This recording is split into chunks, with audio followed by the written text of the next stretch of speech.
Hello friends, how are you? I hope you're good. So today I am here with a video that I think I made every year of my existence here on YouTube, because I'm just unoriginal like that. And that is the mid-year book freakout tag, which was created by some awesome people. I'll link down below. Speaking of reading, I think since 2019, start of 2019, I basically hit like this kind of low-key slump that just continued till this day, and is still going. So I've not read a massive amount, but I think 2020 is obviously on another level. So I've read, I think, 21 books. I think I'm in the middle of a couple. Well, middle is generous, I'm at the start of a couple. When we're speaking about reading slumps in the last semi-literate with Jade, if you want to see that, that's on my channel. My previous video is just semi-literal, oh my god, semi-literate, which I clearly am not. Just like this very chill hangout that me and Jade are doing. So if you're interested in hanging out and just chilling, we do that. So, you know, join us. The next one's gonna be on her channel on Fridays. We usually do this, but regardless. So we were speaking about the topic because she's very much not in a reading slump and I very much am. So I'm just saying that because there's not a lot of books for me to pick from in answer to these questions. However, I tried my best, you know, and wrote down some answers so I can go through this with you. I actually really enjoy watching these videos, so I hope you guys will have a chill time too, and just using this as per usual, to have a little break from whatever's going on in your life, good or bad, just to unplug for a little bit, even though that's technically not correct at all. But anyway, so let's begin, I guess. What is the best book you've read so far in this year? And to me, that would be Becoming by Michelle Obama. I read this, I think, in May. I want to say I read this in May. It's an autobiography and it is narrated by Michelle Obama herself, on, at least on the audiobook version that's available on Audible, and I really enjoyed it. It was very truthful and it felt really interesting to listen and learn more about her life prior the presidency of Barack Obama, and her focus on being a mother, which is obviously a topic that I cannot relate to and normally don't really place a lot of interest in, but I still was not bored whatsoever at any point of this. It flown very well. I really enjoyed this one and I would highly recommend, especially the audiobook if you can. And it was, and also is just such a small amount of people that could tell how it felt to be a first lady and all the negative sides that comes with it. It's such a unique position in general, let alone this is a perspective from a first lady, but also a perspective of someone who just genuinely did not want to be a first lady, which I thought it was a very interesting take on it. And there's stuff that obviously not everyone knew about, and it's more stuff about her daughters, and I just really enjoyed it. I also really enjoyed her narration of it as well. It was so calming to fall asleep to in the best way possible. Then the next question is the best sequel you read so far. I kind of have two, but both of these were 4 stars. They were kind of high 4 stars, but so I read Starside, which is the second book to Skywards by Brandon Sanderson. This is a sci-fi where where Spencer, our very hot-headed girl, tries to basically become a pilot in this planet where they all have to hide underground because someone from the sky is attacking them constantly. However, it's made difficult because her father is branded as a coward and a traitor, which is like the biggest no-no you have in this planet. So this was the sequel, and I actually enjoyed the sequel more, which I think, I don't know if this is a popular opinion, I kind of feel like it might not be, but I actually enjoyed this more because we are taking kind of, it's a very different setting, and a particular part in the setting, I don't want to say because it's a sequel, but a particular part of the setting was what I liked the most because it's something that I love in books, especially sci-fis. As you guys might know, I love sci-fis in general, and that, if you've been watching my channel for a while, I think you know what I mean when I say that it was the aspect that I one of the reasons of why I absolutely love The Long Way to a Small Angry Planet, and it had a little bit of that in here, and I really enjoyed it. However, I will say that if you read Skyward, Skywards or Skyward? I don't know. This kind of, I felt like, followed a very similar path plot-wise, just with things kind of replaced with other things, but the general consensus was the same, which I think was the case for, you know, Illuminate, Gemina, and Obsidio by Amy Kaufman and Jay Kristoff. So I think it kind of suffered a little bit from that, which made the book pretty predictable, especially at the very end, I think. The next one is A Heart So Fierce and Broken. This is a technically Beauty and the Beast retelling. I don't really think about it that way, however, but it is, so at least it starts to be. This is the second one, obviously, and we follow, in the first one, we have a character that lives in America being brought to basically, you know, break the spell, but she also has cerebral palsy, so it has a disabled character, but it's not a plot line, it just exists, which is the way I like it. And she's very fiery as well, and she doesn't take any bullshit. And anyway, and this follows one of the three main characters from the first book, but maybe not the one that you would expect, after a big plot reveal, like a plot twist reveal at the end of the first one. And I at first was not sure how I will react to us having to follow this new character, but I actually was proven very, very wrong, because I thoroughly enjoyed it up until the very end, which I think is why I have this as 4 stars and not 5, because the end kind of pissed me off, but that's okay. I still thoroughly enjoyed it, and the main part is that I absolutely love her writing style. I love how she writes. That is the other book. New release that you want to read, and that would be The City We Became by N.K. Jemisin. All I know is that this is a fantasy and it's all set in New York, and I also know that this is gonna be the next Patreon pick, because the Patreons picked that for us to read in, what's the month? July. Want to read it. That's pretty much it. I just want to read it. So that is my anticipated read, because it sounds really interesting. I've heard that it's very fast-paced. I obviously haven't read it yet, so I can't confirm or deny. The most anticipated release that hasn't happened yet, I think, or like in the second half of the year, which this one did, but that's the only one I could really think about, because I don't normally have like anticipated releases. I maybe have one a year, and I already read the one that I had for this year, and it's gonna be later in the list as well.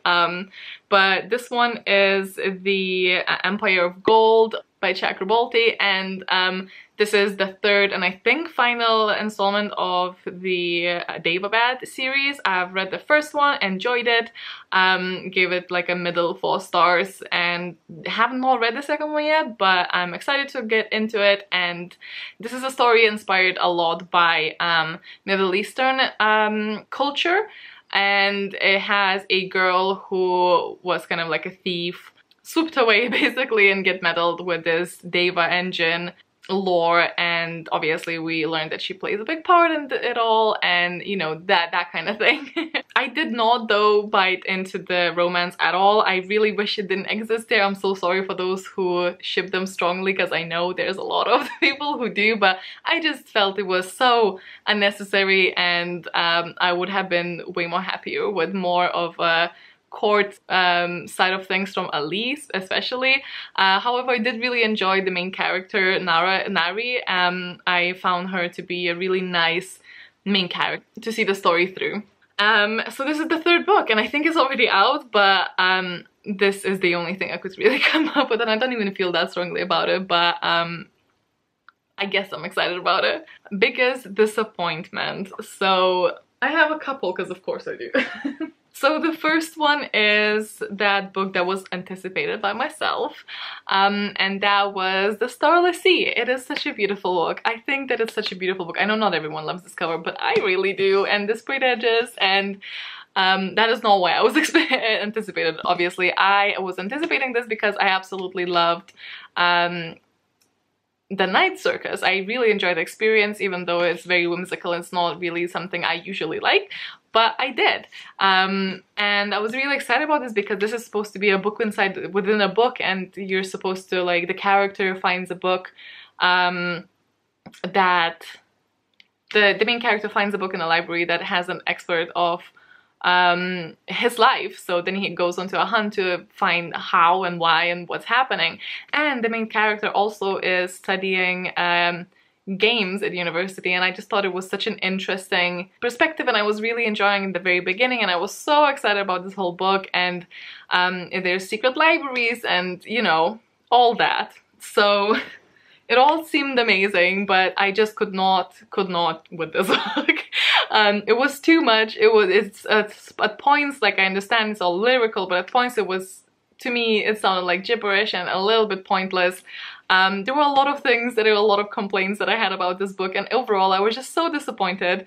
But the beginning was strong, and sometimes the writing was beautiful, but it was to the point where it became so bloody repetitive and quite pointless. But I understand, like, I feel like you'll either love or hate this book. I don't think there's any in between, and I just unfortunately was on the other side.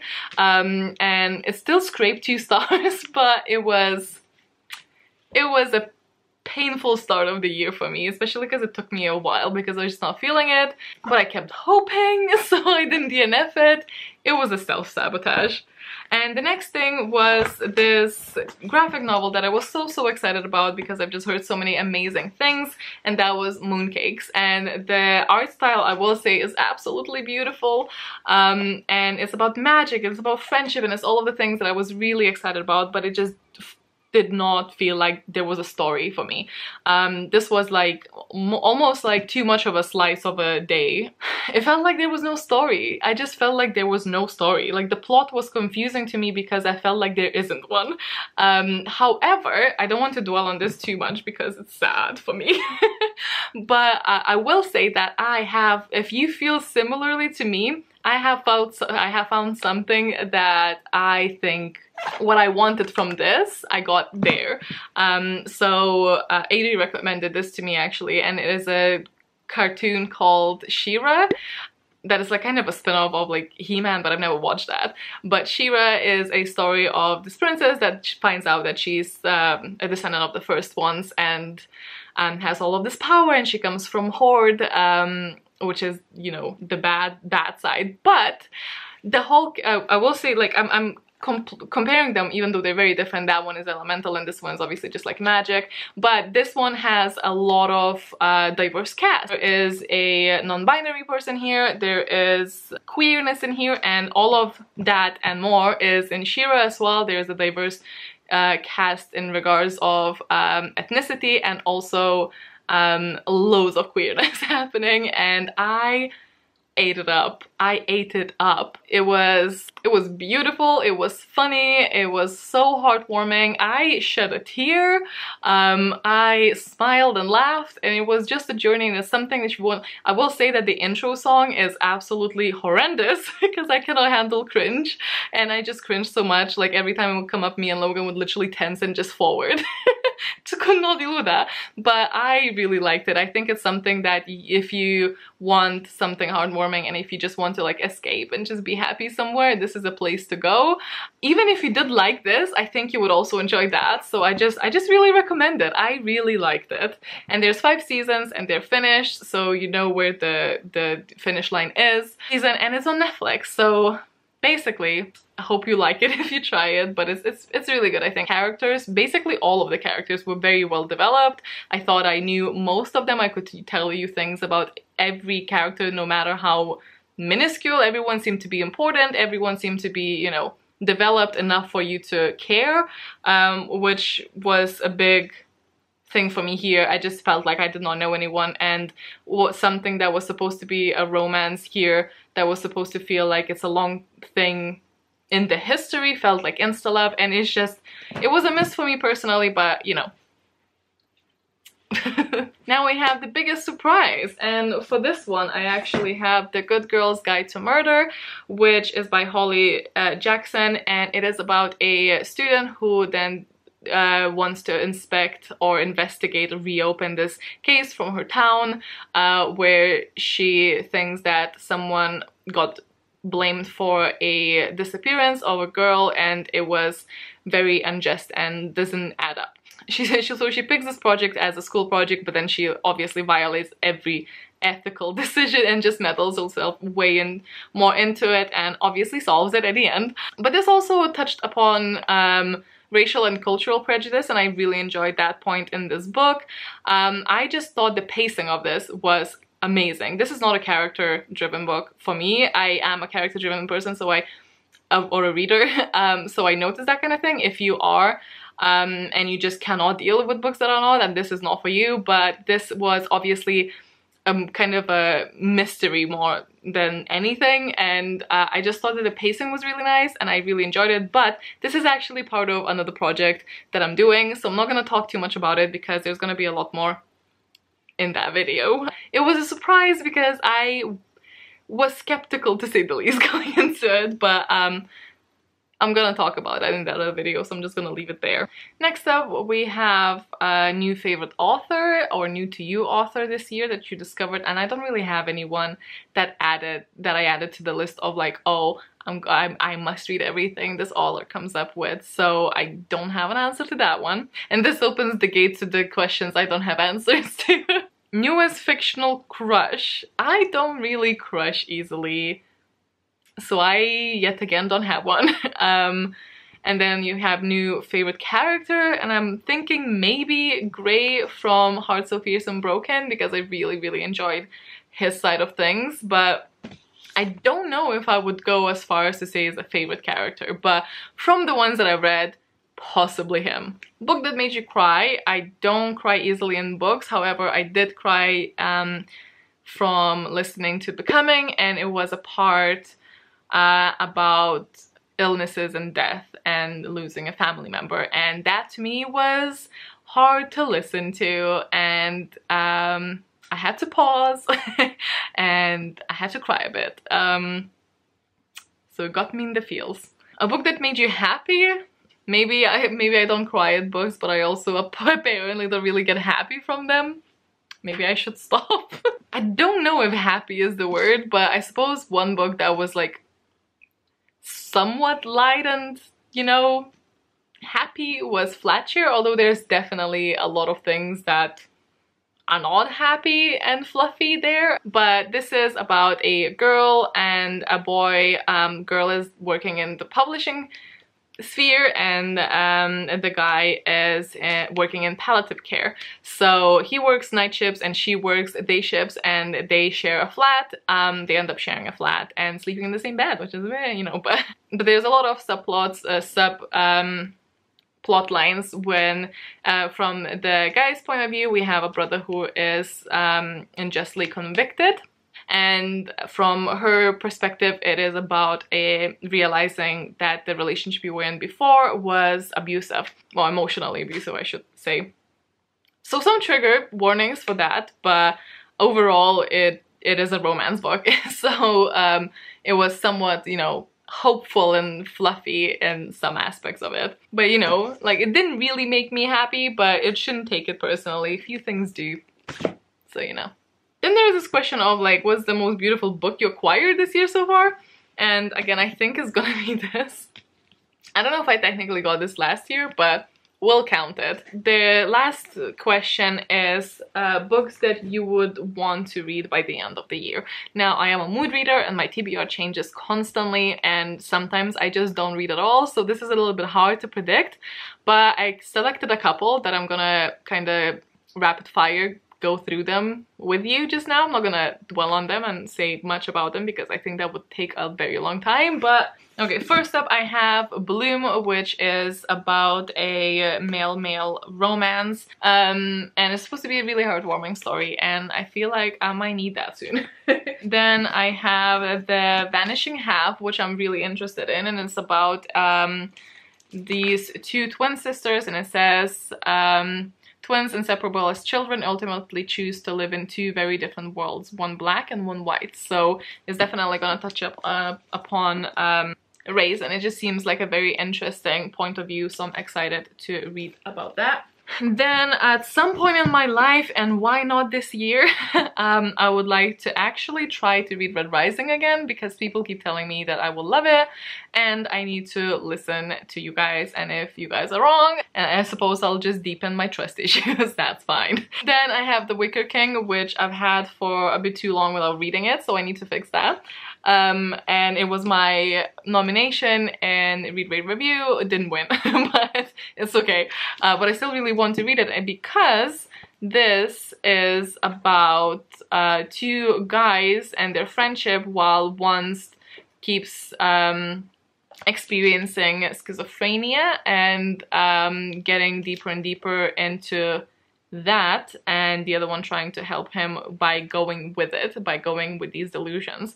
And you can see that this is one of those really interesting media ones with like pictures and scans and hospital letters, and it goes from white to black pages, and I'm assuming in line with the plot darkness or mental health issues. So I'm very, very excited about that as a psychology graduate. I'm excited to see how that was done, and it also just sounds very intriguing, and I was so excited when I bought this, and then I was a typical booktuber when she just buys something and it's like, oh my god, so excited, and then forgets about it for years. So just calling myself out here, no biggie.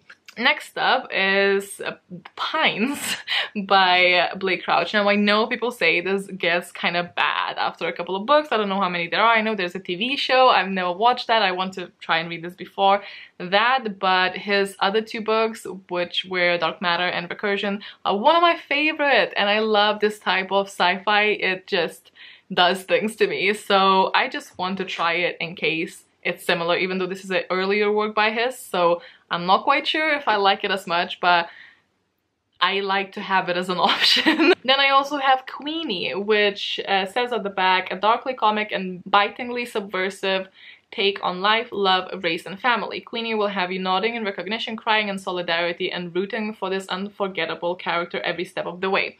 Now, I heard that some people love this, some people didn't really love it, and I'm very excited to see what I think, and it sounds like it's one of the books that make you really root for the character and go through like emotional ups and downs with them, and as a character-driven person, I look forward to that. And you know, a book, it takes a while, it takes quite a lot for me for a book to get me to feel things, as we've established in this video. So anything that kind of promises that, I will automatically count it as intriguing to me, because I'm just like, challenge accepted. The last couple of books I have here is The Seven Deaths of Evelyn Hardcastle, which is like a take on basically like Groundhog Day, where it just keeps repeating and there is a murder mystery, I think.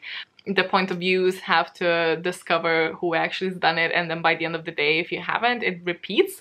And I think we get like reincarnated into a different body. I mean, that just sounds like my cup of tea, but I don't know if it will be. And it's also a chonker. This is like a weapon. It's one of those. And then the very last one is The Hold Back the Tide, which is actually supposed to be more of a, you know, a scary thriller kind of book, I think. But it seems to be fairly short, and also sometimes I think that maybe I should try more of the thriller kind of books, and why not this one? So these are the books that I hope to get at some point during the year, but as my TBR changes like this, I don't know. This is like, you know, I make no promises, but this is what I think today that I would like to read by the end of the year. So I hope you guys enjoyed it. I would love to know what your favorite book so far this year has been, so please let me know down below, because, you know, that's a big compliment. It's not a whole year, but it's a half a year, and if you read some books and only one stood out, then that's good. So that's what my challenge to you, only pick one. Do not make a list. I know you guys do that all the time. I ask you for one thing and then you make a list because we all have a too much gene, but pick one. Pick one. That's the best, and then hopefully other people can also find good recommendations in the comments. If you guys would also don't mind telling us why exactly you like that book and who you think would like that as well, so that everyone can also just benefit from the comment section and just speak to each other. Maybe you'll find a friendly face who also wants to rave about that book together. Actually, just before I go, I would love to thank from the bottom of my heart for some new members that we got into the Moonies family, which is on my Patreon, and I am eternally surprised and grateful for your support. So I'd like to say welcome to Julia, Maria, Alex, Christy, and Pris. Thank you so much. I hope you guys will enjoy the space, and I absolutely love having you there. Anyway, thank you so much for watching. I hope you guys are well. Let me know how you are doing. Tell me what's up down below. I'm really excited to read the comments, especially if you guys gonna recommend your best books. Yeah, thanks so much for watching. Stay awesome, stay kind, stay safe, and I'll see you in the next one. Bye!